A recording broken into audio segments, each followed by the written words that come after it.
Good morning. If you're on the replay, give us a minute.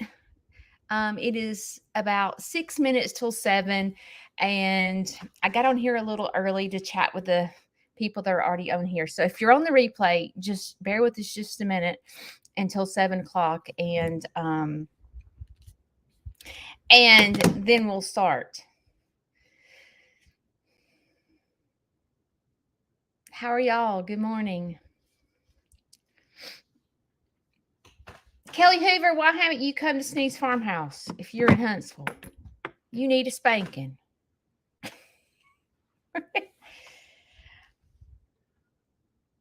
Are y'all here yet?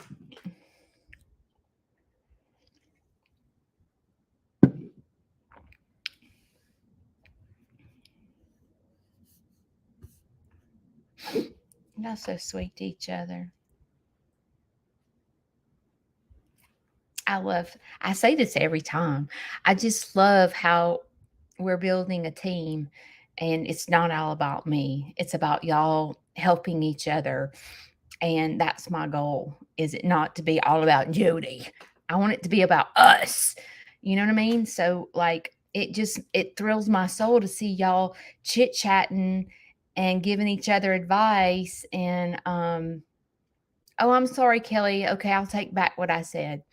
It just means the world to me that to see y'all bond and encourage each other. And Sharon Vandergriff, if you do not get here and meet me, or maybe I just need to come to you. I told Jessica, wait, you are Jessica's sister-in-law, right? Or I think you're her sister-in-law.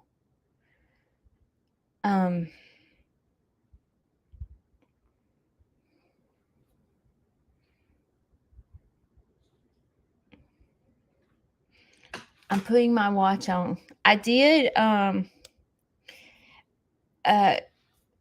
do y'all know what blue this is? If you're a girl, you do. This is Tiffany blue, and I saw it, and it has this cute little bow on it.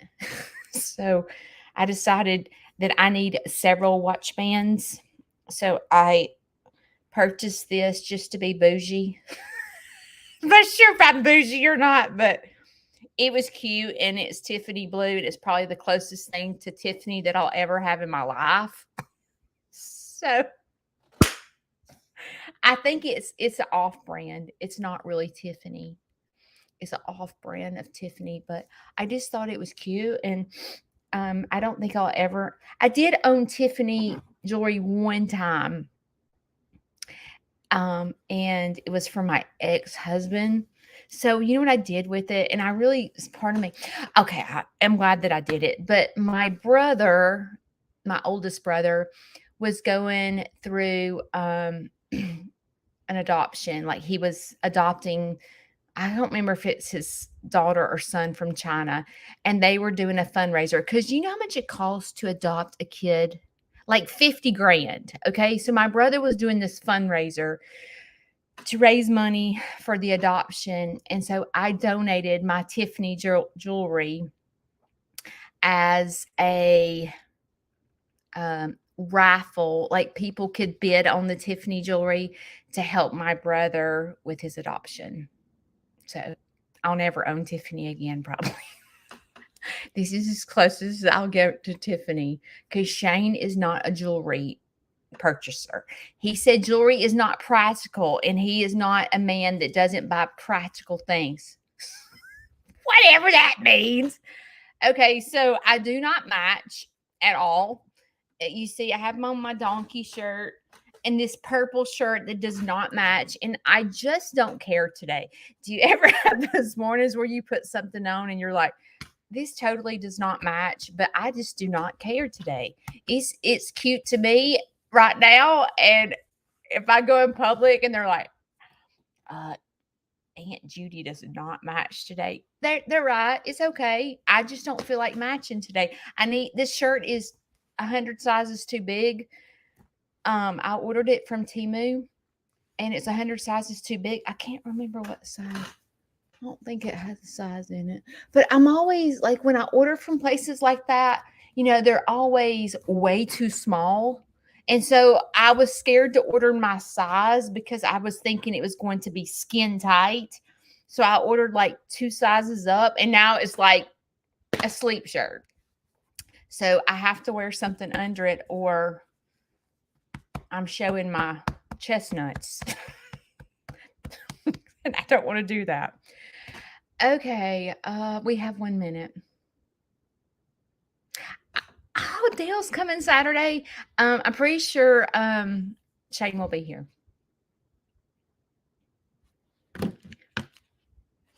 I'm getting out my handy dandy Christmas preaching stick, turning it on. I got some new stuff from Etsy, and I'm going to try it out today. It's this. And I can't figure out, like, what is that for? With all those 777s. I have no clue. Maybe blush? Don't you love it when I get makeup and I have no clue what it is? Like I'm some kind of makeup artist. But the only thing I can think is it might be blush. I don't know.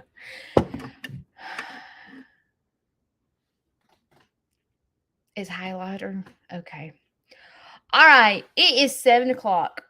And lately, my brain has been a little fried with all that I have going on. So for the first time in my life, for the past couple of times, I've been writing notes on what I'm supposed to talk about. And I wrote down all these notes. And then I was going to get my protein out of the refrigerator. And I was like, no, I need to talk about real things. Like, I have a lot. And I'm just like, you know what? Maybe somebody needs to hear what I feel like I need to talk about some of these, but I feel like also I need to talk about when I was going to get my protein, what I was thinking. So let me pull my hair up. Oh, the squeaky chair. Shane needs to fix my chair. It sounds like awful. It's an antique chair, and I got it off Marketplace like 100 years ago, back when Marketplace was not a scam. And it needs to be a screw or something in it. Okay. Let's see. What do y'all want me to? Should I talk about what's on this list or should I talk about what's on my brain? I'll let y'all decide. So y'all tell me, do I talk about what's on my brain or do I talk about what's on this list? Y'all tell me what to do because I don't know. What do you want to hear? What's on my heart?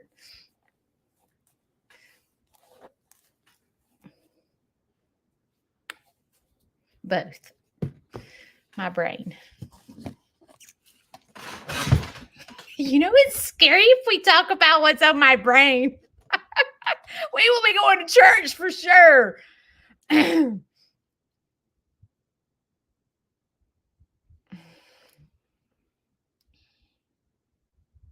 still learning how to use this curling iron.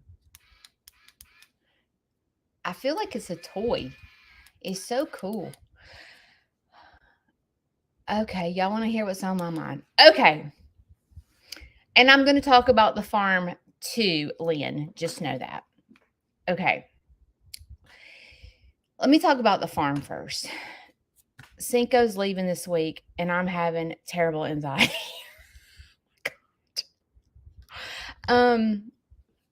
Cinco is leaving. She messaged not Cinco messaged me. No, Cinco didn't message me. Zoe and Nick messaged me, and they're like, "Can we pick up Cinco on the 9th or the 23rd?" And I was like, Shane's gonna need to be here because I'm not sure how this is gonna go. Like, because she's never loaded up before, right? And she's pretty tame, so like, I haven't used a halter on her.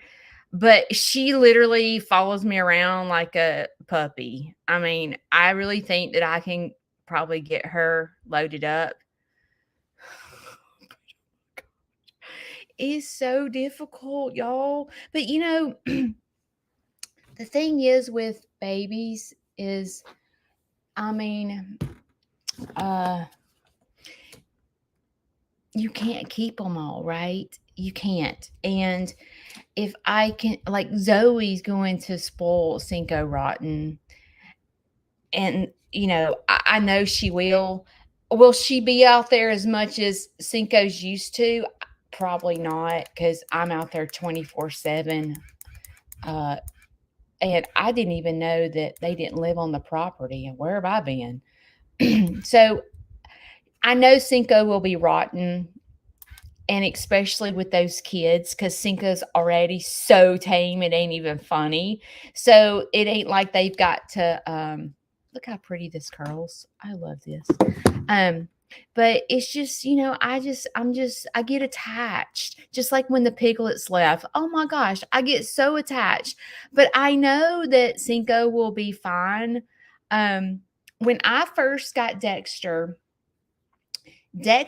lived by himself as a bull in my farm for about 10 months. And Dexter was fine. Like, Dexter was around the donkey and the pigs and the goats. Like, Dexter had friends on the farm. They didn't look like him, but Dexter was okay. But I will say that when I got Dee Dee was 7 or 8 months old. I can't remember. She was tiny. And Dexter was so excited to have another cow, right? Because he's a boy, right? And you know what boys have on their minds. So, and it took me,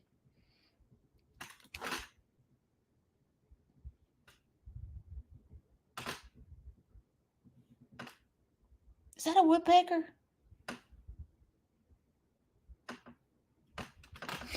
I got a brick house. Surely he ain't pecking on the brick.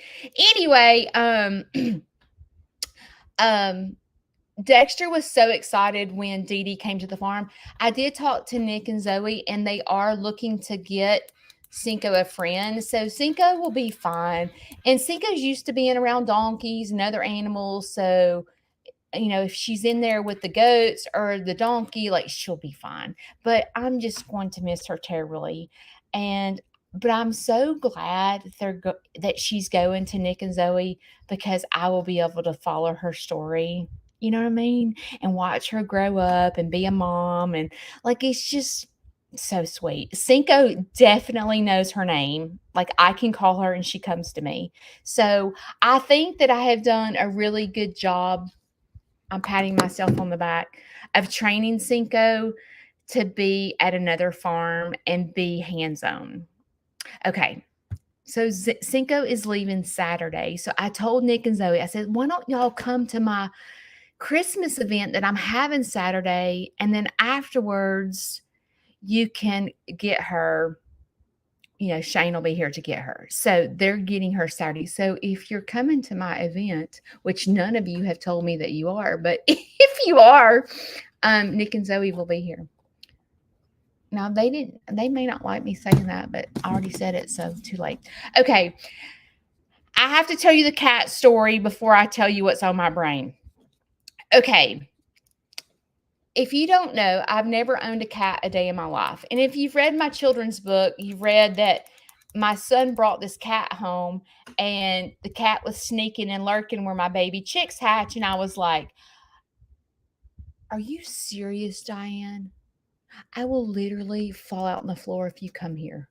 I will literally fall out, and I will find you a place to sit and enjoy yourself, because I know you probably don't feel good.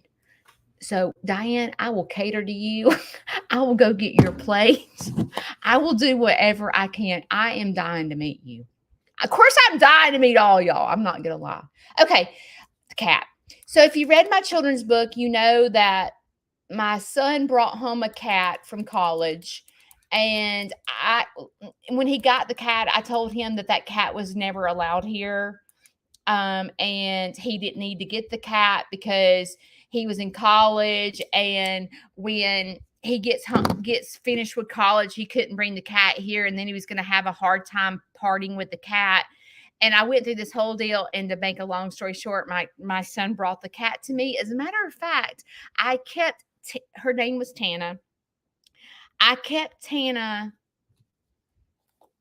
probably a year, I guess, while my son went to do his internship, and then he went to Vermont to study whatever abroad or whatever you want to call it. I don't know what you call it.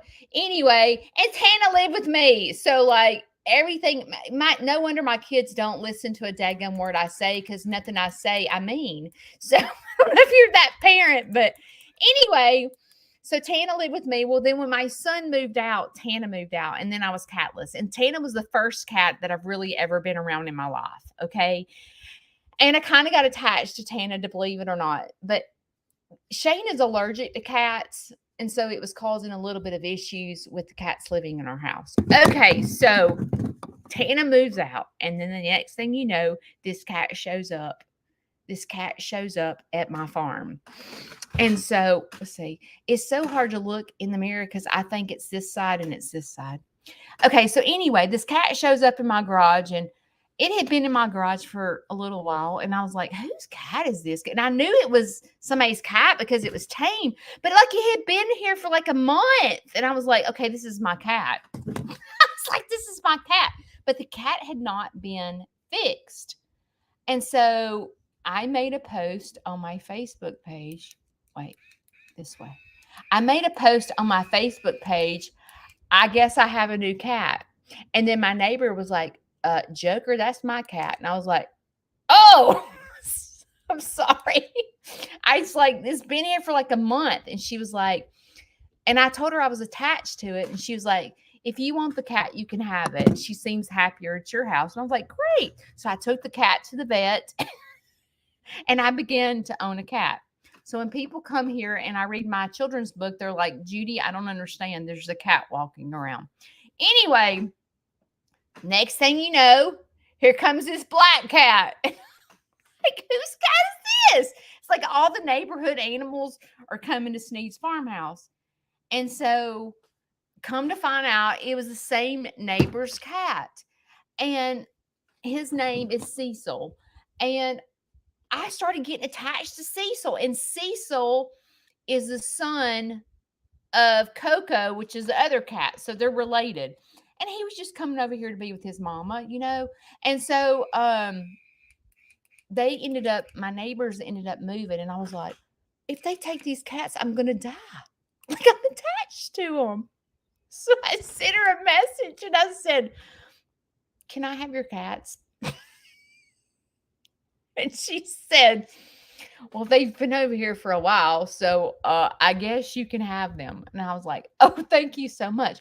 Well, Cecil is a male, Coco is a female. So Coco has been fixed, but Cecil has not. Well, so you have to make an appointment with the vet to have them fixed. Oh, shoot. I grabbed the wrong hair. You have to make an appointment with the vet to have them fixed. Well, they're outside cats. And every time it was time for Cecil to go get fixed, he wasn't around. And I'm like, this is not working. This is not working. So to make a long story short, Cecil is just up and missing. And I am having anxiety like through the roof because all I kept thinking is about those daggum coyotes that are in my property. And I was like, he's gone. Oh my God, the coyote's got him. I shouldn't have free ranged him. Blah, blah, blah. You know, I'm just like having a heart attack. But Cecil has never lived in the house. So he doesn't know any better, right? So he has been missing, I'm going to say a month and a half. So I'm thinking he's dead, like, or something's got him, like it's gone. And I am devastated. I've been upset for the past month and a half, and I just hadn't talked about it. Well, yesterday, Shane and I were cleaning the property and for the event Saturday, and I came inside and there's this black cat in my garage, and I was like, oh, you're home. My God, you're home. And then the cat was scared of me. And I was like, is this Cecil? Like, he's scared of me. And I was like, I think this is my other neighbor's cat because they have a cat and it's black. And I was like, this isn't Cecil.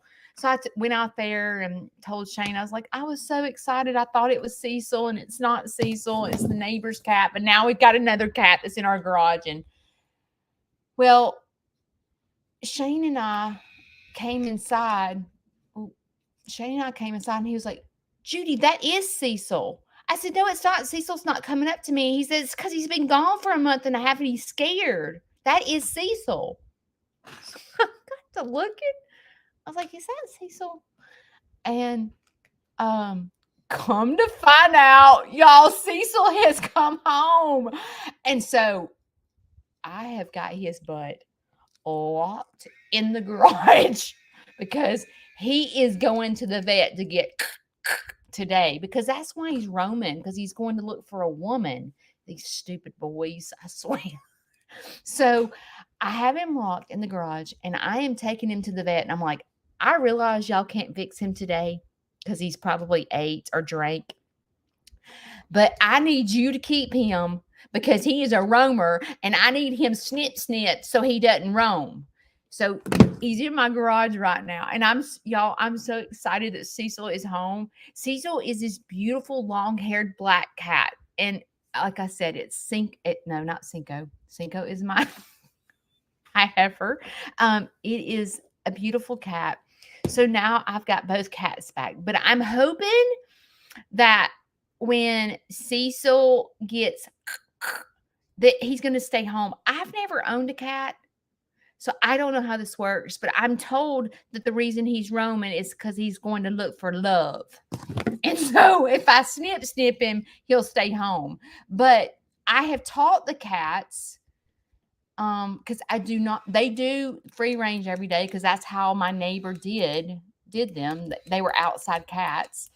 And so I have taught them, they both think their name's Kitty with me, but I get the little temptation treats and I shake the box at night and I'm like, kitty, and I shake the box and they come running in because I do not want them sleeping outside. Like, that's not fun. That's not fair. So they've learned that. So now they sleep in this comfortable little bed in my garage at night. But Cecil is spraying because he's not fixed. So he has got to get fixed if he lives at my house. So today I'm going to the bed. Okay, now to talk to you about what's on my mind. Oh, wrong way. One of you followers, and I can't even remember who said it. So if you said this, I don't even remember who you are. Because when I got the message, I kind of went, I kind of laughed and went, oh my gosh, I talk way too much. She sent me a message and she said, it was a she. I do remember that. It was a she. And she said, Judy, I really hope that you eat right this holiday season.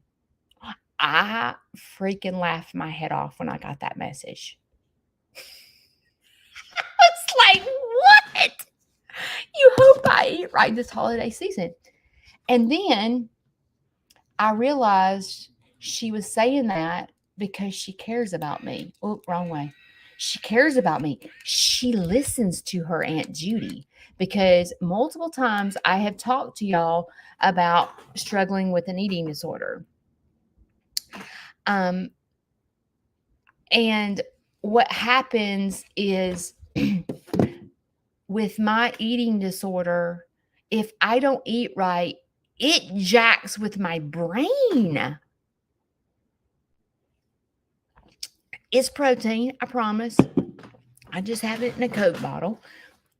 So she was saying that because she loves me. I didn't, it sounds like, oh, that looks good, doesn't it? It sounds like, oh my gosh, this lady is so mean to Judy. She thinks she's fat as crap. But no, she's not saying that. She's saying that because I have talked multiple times about having this eating disorder and how it affects my brain. So you know how you guys y'all got I can't talk. You guys go, oh my gosh, Judy, you help me so much in the mornings, blah, blah, blah, blah. No, you see how you help me too? Because that lady, it triggered me to go, she is right. I better eat right this holiday season, because with taking Larry to treatment, me not being able to cook right and eating fast food all right, it's going to send me in a spiral. And I thought, this lady knows me so well that she is looking after me. And so, because she sent me that, I was like, it made me stop. You know how I tell you that when you're in situations that you need to pause? You need to stop and pause. Wait a minute. I just thought about something. Hang on. What did I do?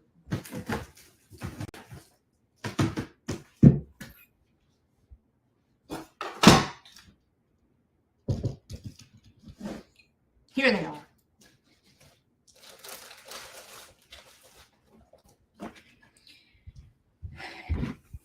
This friend of mine made me these rocks. Y'all don't, you look at right here.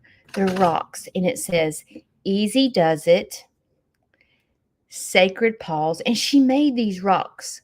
Aren't they cute? Let go, let God, and detach with love.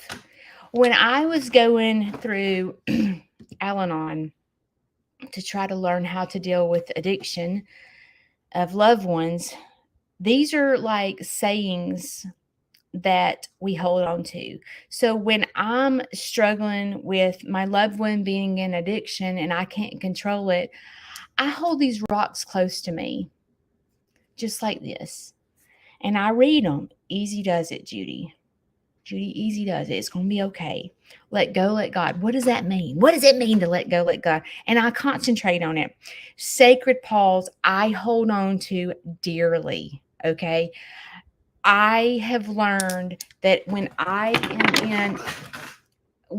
feel like I am in a crisis, pause is my best friend. So when that lady sent me that I hope you eat right this holiday season, I have never laughed so hard a day in my life.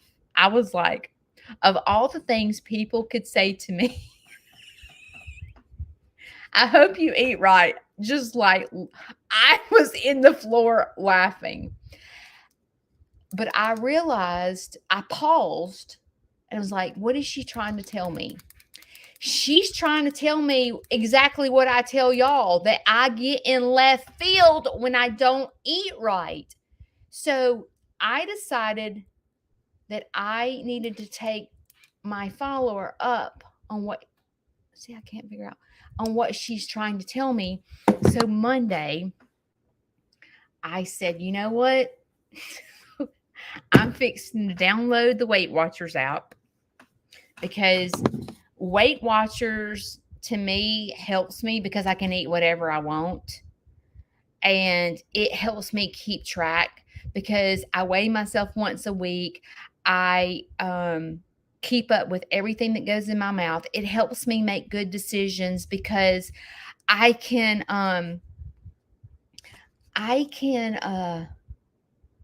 have to be careful with this part because I'll fry it. I'm able to track other people when I need encouragement on like what to eat. It helps me. And then like on the Weight Watchers app, you can go in there and you can put what's in your refrigerator, and they'll give you a recipe to use what's in your refrigerator, not so you don't have to go to the grocery store. So it helps me with budget and stuff like that. So I don't know who you are that sent me that message, but you made me hit the floor laughing, and it helped me. So Monday, again, I'm getting to my point. Just bear with me. Sometimes it takes me a minute because I can't roll my hair and talk at the same time. So Monday, I went and I weighed myself, and I was like, oh, This is a train.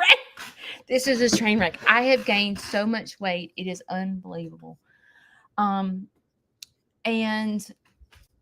it's not that I'm dying to lose a bunch of weight per se. I'm not really. But I mean, I am. I do need to lose about 10 pounds, but I am on a mission for healthy way of living. So I told myself, I'm not going to concentrate so much on trying to lose a bunch of weight because that's not, that's not healthy for me. But I'm on a mission to do exactly what my followers said is I hope you eat right this holiday season. So I feel like tracking my points and tracking my weight will help me make good decisions so that I don't get in left field as I go under all this stress of the holiday season. And you know how you overeat during the holiday season. You know, there's sweets everywhere and there's appetizers and all this stuff. And me having to go to Birmingham every day, there's probably going to be a lot of eating out. And, how do you make good decisions when you're eating like fast food? And Weight Watchers helps me make good decisions. And it today was a week. I've lost 4.6 pounds, which is a healthy, considering it's my first week. You need to lose probably 2 or 3 pounds a week. And I lost 4.6 pounds. I feel confident. I feel better in just 1 week of making good decisions. I feel like I know that makes absolutely no sense. Probably to go, Judy, how does eating wrong jack your brain up? But this is what it does, okay? I don't know if you're like me, but this is what I do. Crazy as it sounds. I can come visit today because I do have to run some errands though. My chicken died, by the way, JC. That's why I didn't come get that medicine. It's another story. But anyway, so just in 1 week of making good decisions and eating right, I feel like my skin feels better. Probably doesn't. I don't feel swollen. Because I have a lot of bloat. Because what happens with me is when I eat wrong, I bloat. Like I feel 500 pounds heavier than what I am because my stomach's all poochy. I'm swollen. Even my face is swollen because that's where I gain weight. Like you notice first in my face because I'm a chunky monkey in my face. Thank you, Jane, for that, which is my mother. Anyway, so I get in left field because I don't feel good. So I decided this holiday season, I'm going to do exactly what my followers said. I'm going to eat right. So again, I wish I remember who said that to me because you helped me this holiday season. So thank you. So my thing to you is my hair is not looking. Glasses are coming off. Kayla's in control. This holiday season, I hope that if you are like me, and most women are, men, I don't think struggle as much, but most women, if you eat wrong, you get in left field. Or am I alone? Am I the only person that does that? Are y'all telling me that I'm just a weirdo and I'm the only person that does that? I have a feeling that a lot of us women do this, but I haven't. I'll tell you some things that I have ate, and I'll tell you some things that I did this week to try to take care of myself with eating. Okay, with Weight Watchers, and I'm not promoting Weight Watchers, okay? I don't get paid by Weight Watchers to tell you things. When I talk to you about stuff, I'm telling you because it's your Aunt Judy's opinion, okay? And I'm telling you what helps me. I'm not looking for a promotion, and I'm not looking for extra income for you to go join Weight Watchers. that they're going to pay me money. Okay, know that up front. I'm telling you what's on my heart. Weight Watchers listen, I have tried every diet under the sun. And I told you a couple of weeks ago that I was this close to going and getting those shots for diabetes, whatever it is, to lose weight. Well, how of a dead end is that? Okay. That's how dumb I am when it comes to weight and all that stuff. So I knew I was headed in not a good place, that I needed to correct my thought process. And again, the follower saying that to me helped correct my brain, because I was about to go to a bad place and go on this yo-yo diet that was going to lead to a dead end. Okay, if you're going to starve yourself like your Aunt Judy used to do, or you're going to go get, I don't know, something that's, you, even if you're, I guess you're probably like, I do the diabetic shot and you are bad mouthing what I'm doing. Okay, I need to correct what I'm saying. If that works for you, great. It doesn't work for me. And I've never tried it, but I know me well enough that what will happen, this is what will happen to me. I will go take that diabetic shot, and apparently it doesn't make you hungry, and I will literally starve myself, and I will drop about 25 pounds in a month or a month and a half, and then 6 months later you're going to see me fat again. Okay, that's me, okay? So even with Weight Watchers, it's not like, in order for it to work, you have to count points the rest of your life. It is not like you go on this diet and bam, you're skinny. I don't know who needs to hear this. I don't know who needs to hear this, but there is, like, you know how you go and let's just say you're on Facebook and you see a friend that you went to high school with, and she is drop dead gorgeous. She has dropped 40 pounds and she is a rock star, and and you're like, what'd you do? Tell me what you did. You know how we do? Tell me what you did. Because we're looking for the magic pill to make us skinny and look young and beautiful, right? We don't want to work for it. We want it just to be handed to us, right? That's what we want. I'm the same way. There's this girl, it's my cousin. My cousin has dropped so much weight. And I'm like, she is beautiful. Not that she wasn't beautiful before, but she looks 10 years younger because she's so skinny. And I was like, what'd you do? What? Oh my God, let me join. What did you do? And then I was like, what am I doing? Okay, that's when you get your little rock out and you say, you need to pause, Judy. You need to pause. Okay, because if it is not a lifestyle change, even Weight Watchers, if it's not a lifestyle change, you're going to yo-yo. When I first got on Weight Watchers, it was in May of 2019. Okay, I weighed 159 pounds. All right, and my son, I was having a mother talk with my kid, and I was telling him, he was in left field, and I said, listen, you need to be the best version of Vanson you can be. What does that look like? You need to work on all things to be balanced, Vanson. You cannot just go one area. You've got to work on all these areas to be the best version of you can be. And sorry, I don't know what that looks like. Only you know what that looks like. But whatever you need to help you accomplish these goals that you need, I will hold your hand and do it.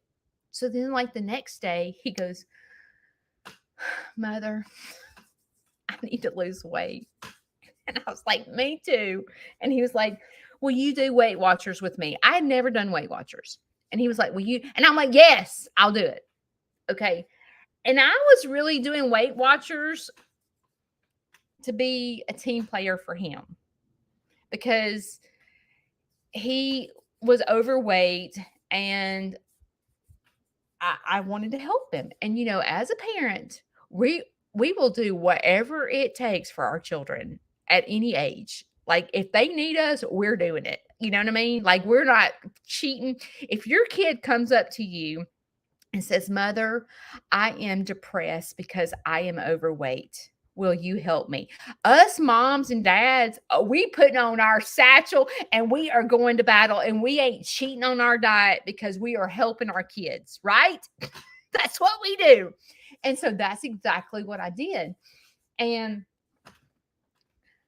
I'm going to say my son dropped like 60 pounds and I dropped 30 something. And I wasn't even really trying. I mean, I was trying, but I was really trying to help him. I wasn't really focused on me. I was trying to help him. And I was meeting goals that I never even thought I could meet. I was like, what the heck? So I went from 159 to 128. This joker was thin. Okay. I was so skinny. And my bras didn't fit, my underwear didn't fit, my clothes didn't, like, it was like, and I got skinny without realizing. And then here comes where people start inserting their opinions, right? Because this is what happens with weight. Either they're concerned about you because you got diabetes in your family and high blood pressure, and they're worried about you being overweight, or they're worried you are too skinny. Oh my gosh, you look anorexic. I'm like, you can't win. People insert their opinions. They do. They insert, and I'm gonna tell you something. I said this before. No one wants to hear your opinion. You think I'm too skinny? You think I'm too fat? No one. You know whose opinion matters when it comes to you? Is you. What makes you feel good is what matters. So what you can sit here and you can say, "Oh, you don't need to lose weight. You look good the way you are." I mean, I know that you're and you may be seeing that now. I don't know. Because I can't see. But what happens is like, when someone says that to you, they're trying to be nice. They're not being ugly. They love you. They're not trying to be ugly. They're trying to make you feel better. But see, what matters is what you think of yourself.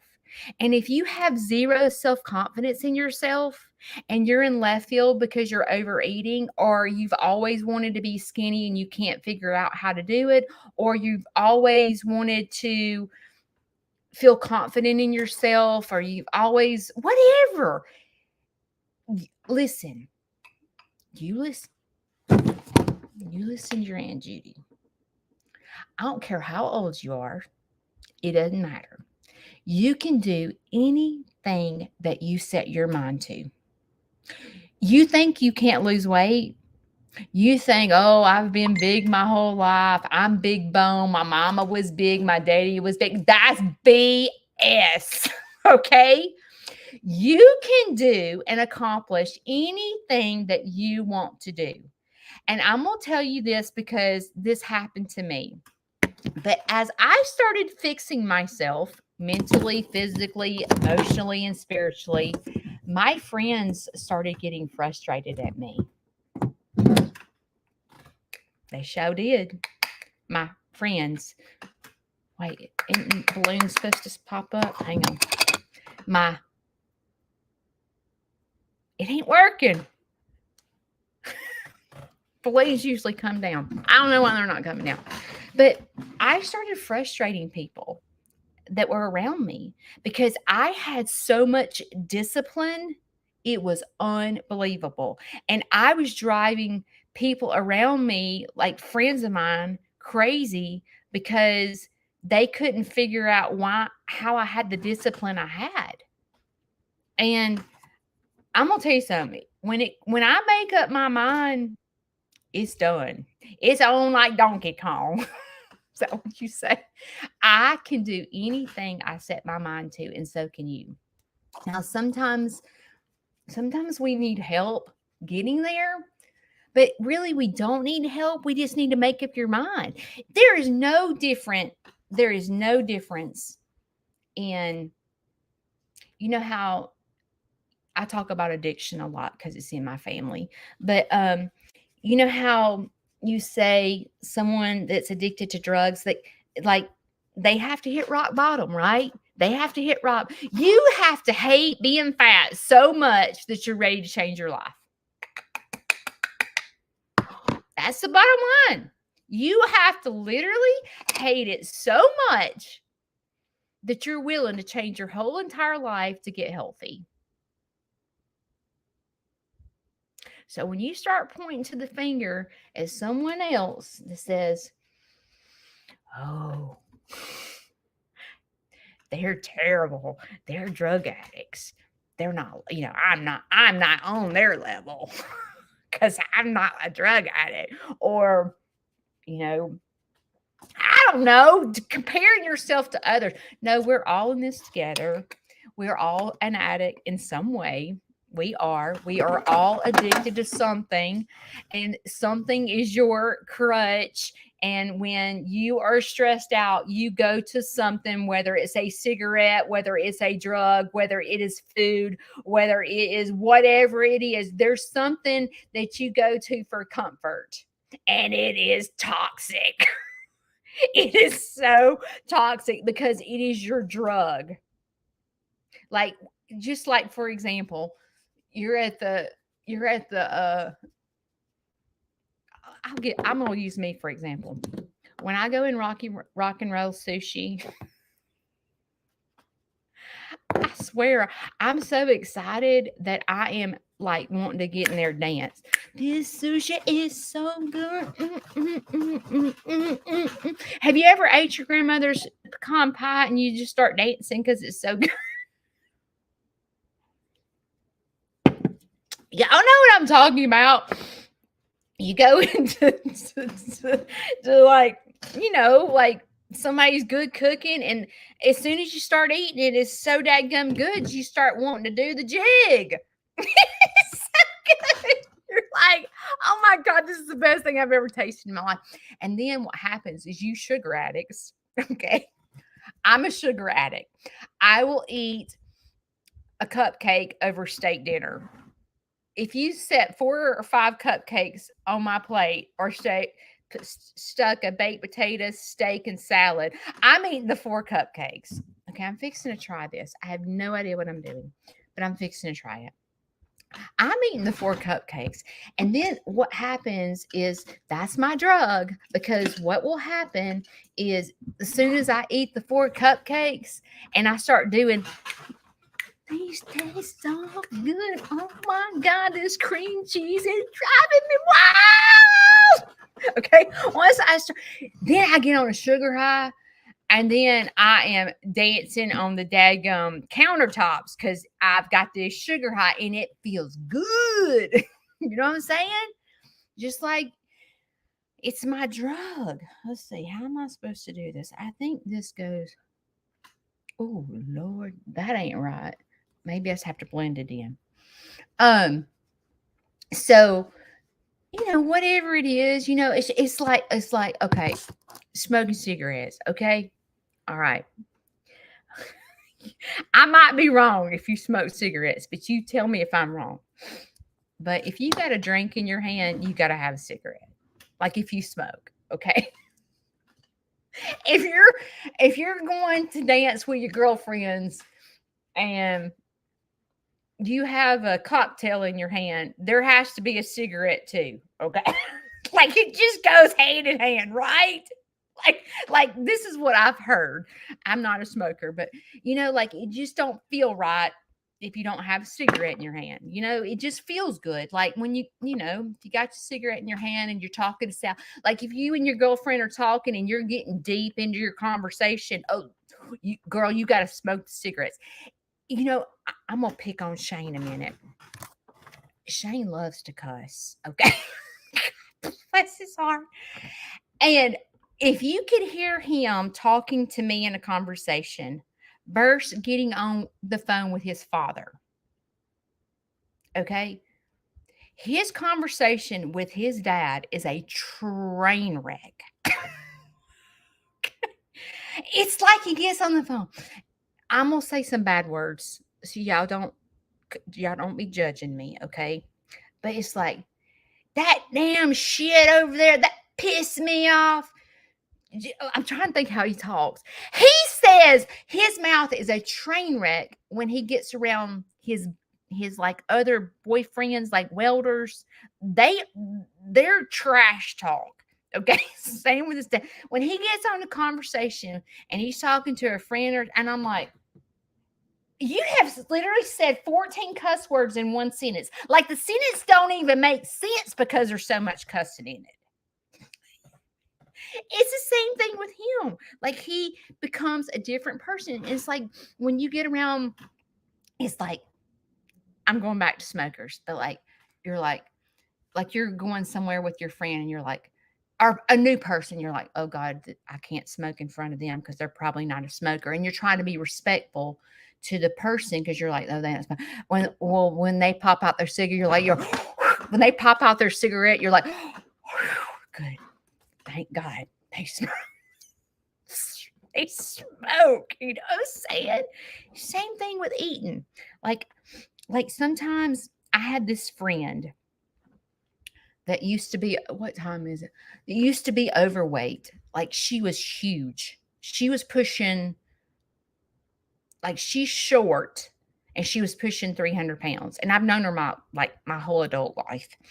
And she got sick of being fat and her health was declining. And she got on this mission to lose weight. And she's like she went from 300 pounds to weighing 120 something. Well, she drives everybody in her family probably back crazy because she has her little phone and she counts her macros everywhere she goes. She has her dressing in her satchel because when she goes to restaurants, she wants to be able to eat, reduce whatever light. I don't know what it is, calorie dressing. So she takes her dressing and her family members are like, here we go. Here we go. But that's what she has to do to take care of her. It seems obsessive to me or somebody else because you're carrying your dressing into Logan's. But to her, she's like, no, this is what I have to do because I'm addicted to sugar. And if I let myself go, I'm going to total outer space. It's just like me with the cupcake. I can't just eat one. I have to, if there is ice cream or cupcakes in my house, I will sit and think about them all day long. And I will go eat one, and then I'm like, okay, I'm just gonna eat one. And I walk away and I'm doing chickens. I'm like, oh dear God, I've got to have another cupcake. And then I walk back in the house to eat another cup. Okay, I'm just gonna eat two. I'm just gonna eat two cupcakes. And then I walk back out to the farm like, oh God, those dang cupcakes are on my freaking head. I can't get the cupcakes from my mouth. I'm just gonna eat every freaking cupcake there is until they're gone. I'm just going, today is a cheat day and I'm going to have to eat every flipping cupcake because I cannot control myself. That is how I am. It's like, like if you're going to quit smoking, okay, well, I'm going to smoke every cigarette in this pack and then I'm going to lay them down. I'm just going to lay them down. I got to smoke everyone in this pack first, and then I'm going to lay down. It's like me with the diet. Who in the Hello Catootie goes on a diet a couple of weeks before Christmas? This psycho person right here. But I have to because if I don't, I will eat every cupcake that's in my house. I can have no control. Hang on.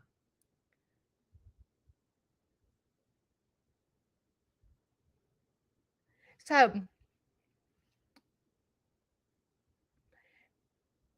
this is how I do. I don't know about y'all. It's how like you say, okay, I'm going to go on a diet. or I'm going to stop smoking or whatever you're going to do. Okay. And then you fall off, like Monday comes and you screw up and you're like, oh, I'll just do it next week. And then the next week comes and you jack that week up. Okay, I'll just do that. I'm just going to wait till after Christmas because I cannot literally handle myself. And you get yourself so jacked up because you can't do it. And you can't make yourself get disciplined to do it. And you're like, and then you find yourself going, why can't I do this? Like, what the crap? Why do I have no discipline? Like, I've wanted to be skinny my whole entire life, but I have zero discipline. What is wrong with me? Like, maybe I just need to go to the mental doctor because I can't get a hold of myself. Like, I just can't do it. It's because you hadn't hit rock bottom and you hadn't made up your mind. Because, honey child, let me just tell you, when you make up your mind, you can do it. If I can do it, you can do it. And I'm going to tell you something. When you finally make up your mind, and if you're waiting until after Christmas, you in trouble. It needs to start today. You need to make up your mind. What is it going to take for you to make up your mind? That is the $1 million question. What are you going to do to make up your mind to change your life? I'm trying to find my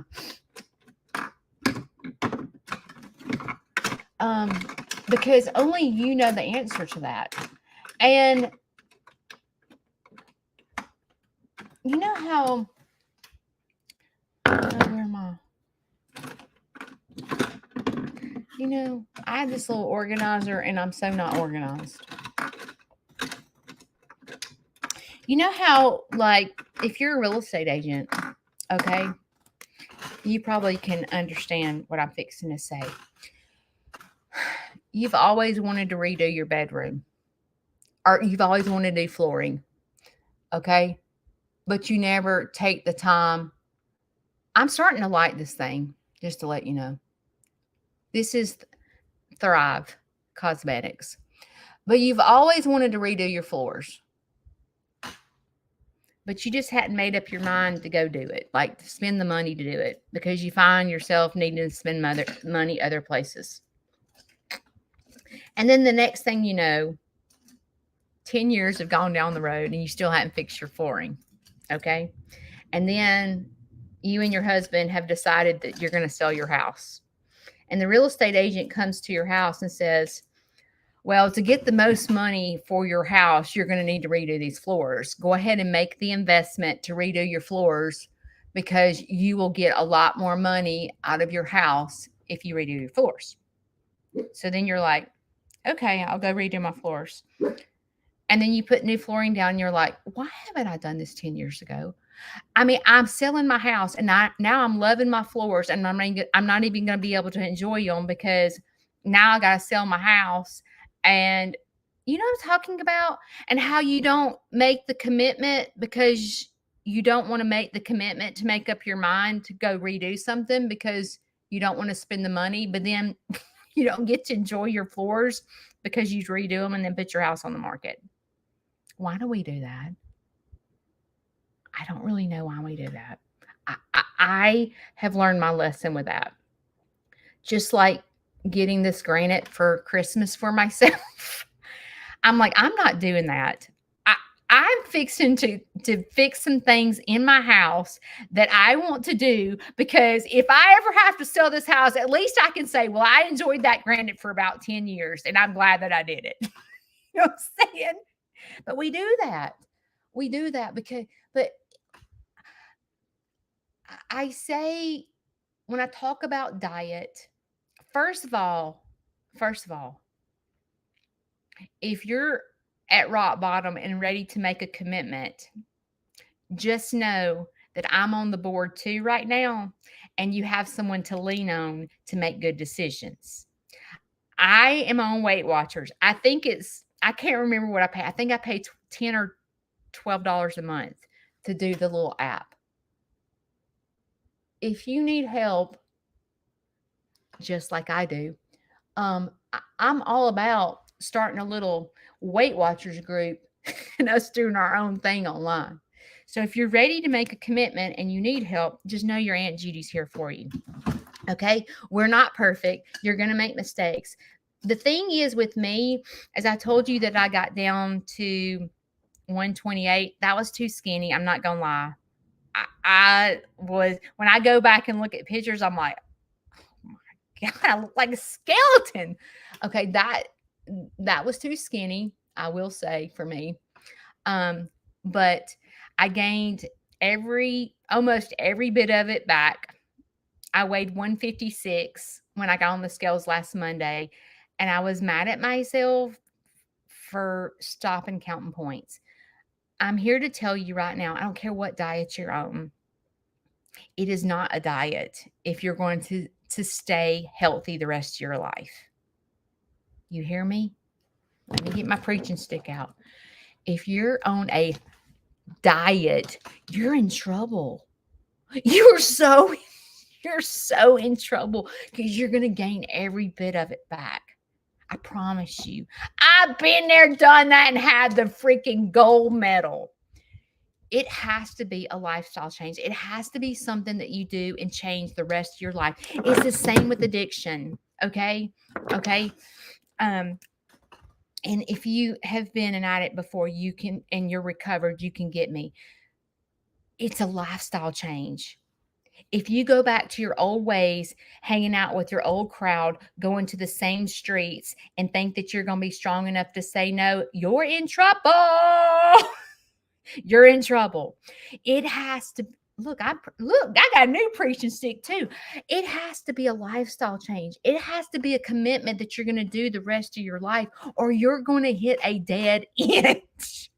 You have to want to lose weight for yourself, for your family, because I know with my own personal family, there's so much diabetes in my family that I know that if I let myself get too far gone, because y'all know I have weighed 220 pounds before. I've weighed 220. So when I tell you I have been all over the map, I've weighed 128, I've weighed 220, I've weighed 156. I've been all over the map. And I know firsthand that anything that you're trying to change, I don't care if it's smoking, I don't care if it's weight loss, I don't care if it's whatever it is. It has to be a lifestyle commitment. And I will say for my own personal life, it has to be something that you work out every single day. Like you have to wake up in the morning and refresh your mind. And in the beginning, it sucks because you're like, I want a cigarette with this coffee because it tastes so good. Okay. You have to wake up and be committed every single day. And that can be difficult. And that's where you need your backup dancers. That's where you need to go. I am in admitting that you have a struggle for the day. Oh, you girls, I am on a struggle bus. A cigarette this long is sounding so good right now. Okay. Me, I have to go. Oh, I'm waking up and y'all, it is Christmas and there are 1,400 pies in my refrigerator and I am on the struggle bus. I need you to help me get off my struggle bus and stay on track. Just like you're going to need to show up early to our meeting and go, I'm on the struggle bus. I am wanting a cigarette that's about 12 feet long right now. And admitting it helps you get over it. Now, I will tell you, each day gets easier and easier and easier. It does. But I'm going to tell you, for your Aunt Judy's sake, with me and eating wrong, because I told you I either overeat or I don't eat at all. That was my past. And what if you're just following me for the first time and you do not know this, I had to go on dialysis from not eating. Yeah. I went on I had to go in intensive care on dialysis because it was that bad. So if you think that I don't understand, I do. Okay. So one slip up for me, I had to a dead end. Because when I slip up and have, like, if I allow myself, if I sit here and go, okay, it is Christmas Day and I'm going to allow myself one cupcake. Okay. The next week is a nightmare for me because I can't control it. Like, I can't eat one cupcake and walk away. Just like you may not be able to smoke one cigarette and walk away, or you may not be able to smoke pot one time and walk away, or whatever you're addicted to. You can't do it. I can't. I don't know about you, but I'm not strong enough, because what happens is when I cheat, I have to start. It's like starting all over again. It's like, okay, well, I'm back at step one and I'm out of control. And okay, that one cupcake landed me 4 weeks of a disaster, but you're not defeated. You're defeated when you give up. You're defeated when you're like, you never get back on track. Falling off the wagon is not defeat. Staying down on the ground is defeat. When you wake up and go, okay, this has been a train wreck. I have now smoked 2 packs of cigarettes. Okay. All right. So let me get back on track. What is it going to take for me to get back on track?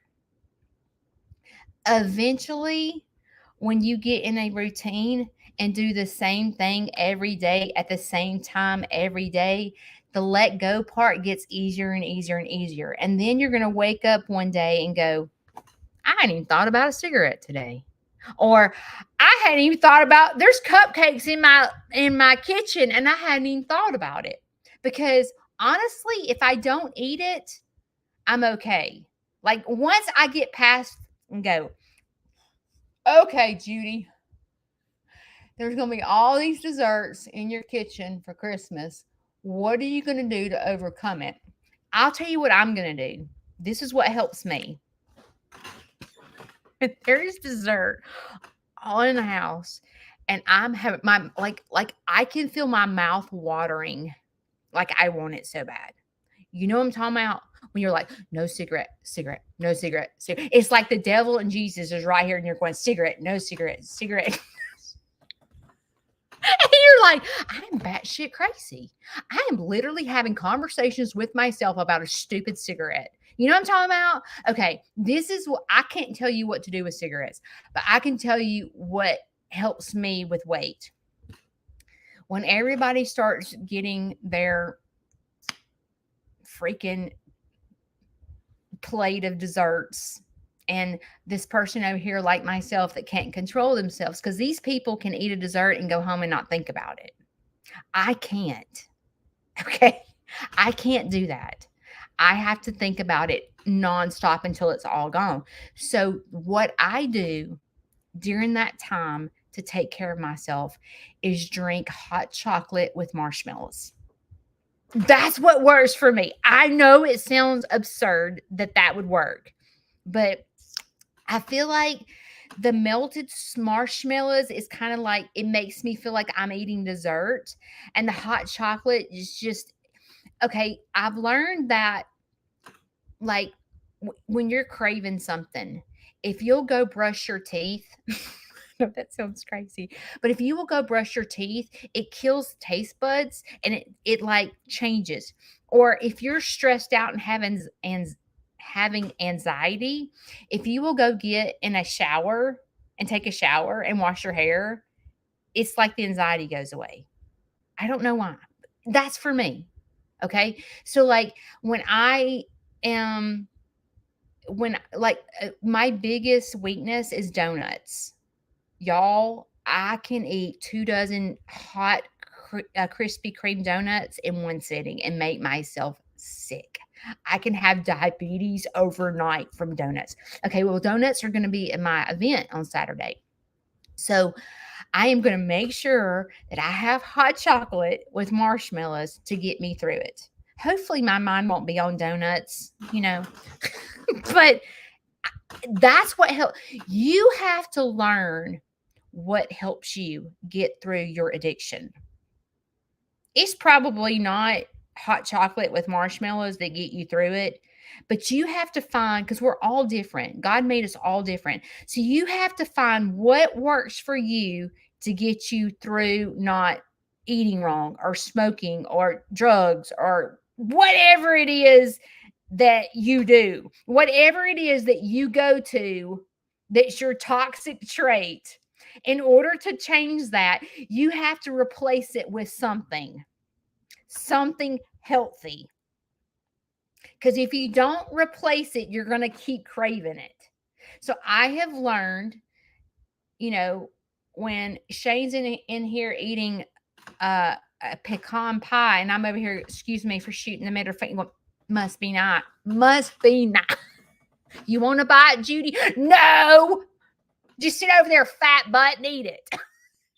You know what I'm talking about? When you're around people that are smoking, or you're drinking a cocktail at a Mexican restaurant and you're dying to smoke a cigarette, or you just ate your breakfast and you're dying to smoke your cigarette you have to replace it with something. I don't know what that is, but you have to figure it out within yourself to know what you're going to replace it with. And if you replace it with something that's non-healthy, that's toxic, you're going to start being addicted to that. If you don't fix your addiction, you're going to go get addicted to something else, because we all have an addictive personality in a way. And if you don't replace it with something healthy, it's going to be another disaster. Like, instead of like for example, I've dealt with a lot of addiction, and they're like, well, at least I'm not addicted to meth. But now you're addicted to pot and cigarettes. Yes, that's a better choice than meth, but you're still addicted. Like, it really doesn't matter what you're addicted to, but if you don't replace it with something healthy, you're going to still lead to a dead end. You're going to lead to if you replace eating with, here's a good example. You're like, people are griping at me for being obsessed with the gym and exercising, but at least I'm not over here overeating. At least I'm healthy. I'm making good decisions. I weigh 125 pounds now. I have lost all this weight, and now I go to the gym for 4 hours a day, and people are griping at me. Okay? What's happened is you went from the addiction of eating to the addiction of going to the gym. There is a thing called exercise bulimia. Oh, yeah, there is. So you went from one extreme to the other extreme. So now you're addicted to being in the gym. And oh my gosh, I just ate a bag of chips. So now I need to go run on the treadmill because I just ate a whole bag of chips. You have not fixed your problem. You've gone from one extreme to the other, because now you went from an eating disorder to exercise bulimia, and you're headed for a dead end. Okay, I talk about this all the time. It's about balance. You don't need to be in the gym for 4 hours a day. You don't need to be just like eating 45 cupcakes a day either. Where is balance? Like, can you get to the point where you can eat one cupcake and not be in left field and eating 12? I don't know. Like, maybe one day I'll be there, but I don't know do you understand what I'm talking about? You see how you go from one extreme to the other, and you're like, well, at least I ain't on meth. I'm smoking pot every day driving down the road, but at least I ain't on meth. It's better than meth. At least I'm in the gym 4 hours a day working out. It's better than being 300 pounds overweight. No, it ain't.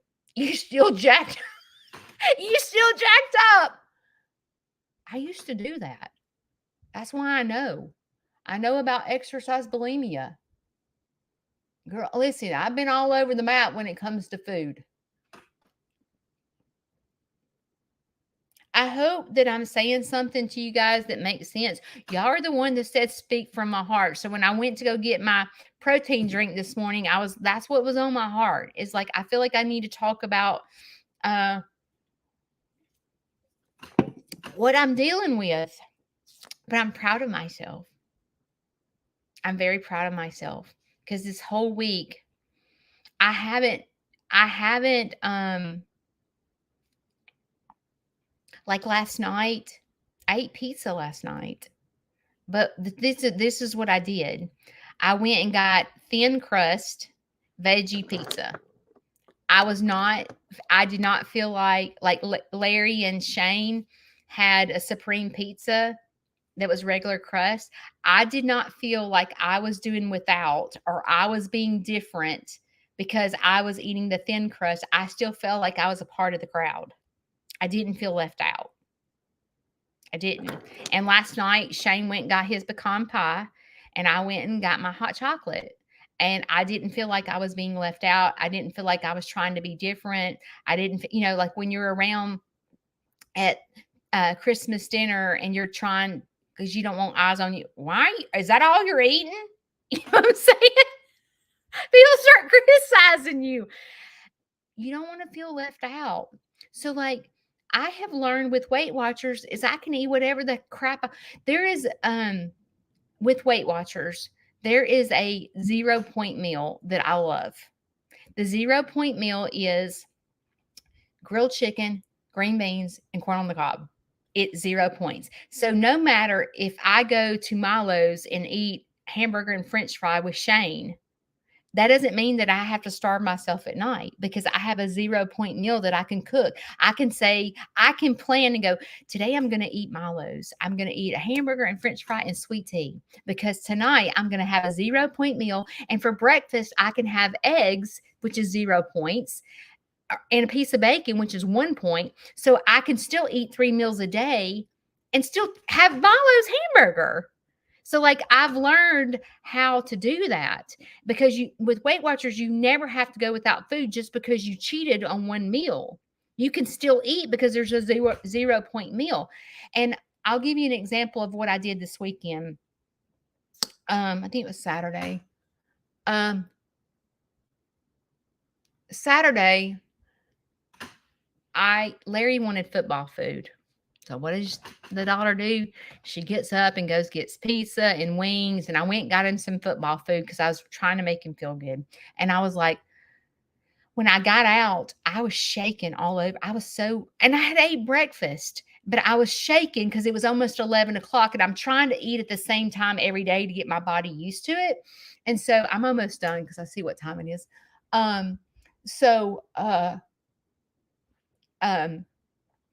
I was starving. And I was like, if you are starving, you're not going to make good decisions, right? Like you're not because you're shaking and you're like, I just need food. So Saturday, I started doing that. And I was like, oh, this is not going to be good. I am shaking all over. So this is what I did. I went to Chick-fil-A. And I got 12 grilled nuggets with fries.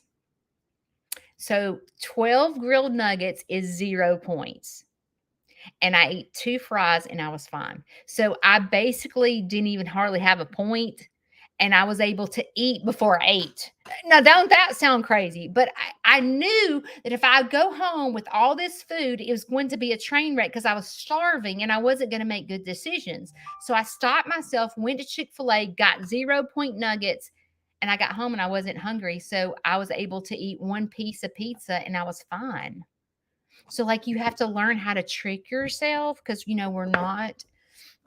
our brains kind of like go to negative places when you're starving or you're in a bad place. If you have anxiety, you're like, I just need a cigarette. I'm just having anxiety. My kids just piss me off. I just need a cigarette. You have to figure out how to take care of yourself. And I suggest getting a little notebook and trying to break down, how I teach you how to break down situations and conversations. You need to have this little notebook that you break down your conversations that you're having with yourself. Why is Jesus on one? You need to write it down. Okay, Karen, why is Jesus on one shoulder and the devil is on the other shoulder telling me to smoke and not smoke a cigarette? What is going on with me? So then take your little notebook, write that down, and then break it down. Well, I'm stressed out because I'm an addict of smoking, or I'm stressed out because I want these 45 cupcakes that are in my kitchen, or whatever it is. Break down the conversation. And I want to tell you something. There's no way that I could sit here and talk to every single one of you every single day, right? Like, I have a farm and a dad that I'm taking care of. But I strive really hard because I want relationships with y'all. I do. As a matter of fact, I picked up the phone and called Becky last night for the first time. And she was like, and I do that. I don't know if another creator would ever call you on the telephone. I don't know. But I can't talk to every one of you all the time, right? There's no way. Because there's one of me and there's, I don't know how many of you. Okay. So there's no way I can do that. But when you email me and you talk to me, if you care enough about me, then I care enough about you. And I strive really hard to have relationships with y'all. And again, I don't know how many, Becky, have you ever had a creator call you on the phone? I don't know. Have you? Has people that you follow call you?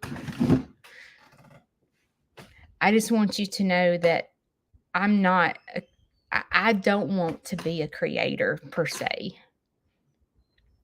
I want us to have a relationship and be a friend, but also understand there's one of me. So just know that if you write me a letter or you message me or email me or whatever, I care. I do. Someone messaged me on Saturday and said, I need my Aunt Judy. I have no money to buy my kids presents. And I went live immediately. I was like, I'll go live immediately. Somebody needs me, I'm going to do that. I can't always do that, but I want you to know that I always want you to know that my lives are for us to create a family. My videos and stuff, you see me, but you don't really see me, right? But on my lives, you get the real me. And I'm sure our lives are going to start growing. They have tremendously. Diane, you can vouch for this. Tammy, you can vouch for this. My lives have really grown. I don't do this. I'll just be honest. Do you know how much I get paid to do a live? About $6. As a matter of fact, I pay $50 a month for this app to go live. I don't do it for the money. I do it for you to know that. Okay? Know that. I do it because I love you. I do it because it helps you and it helps me too in return. You help me. You told me to, Judy, eat right this holiday season. You help me. So I don't do this for show. I don't do this to get attention. I don't do this. I do this because I care. I truly do. And I want you to know that. Okay, today's Monday, right? You have two choices today. You can sit it out or you can dance. And I hope you dance. I will see y'all Wednesday. I love y'all very, very much.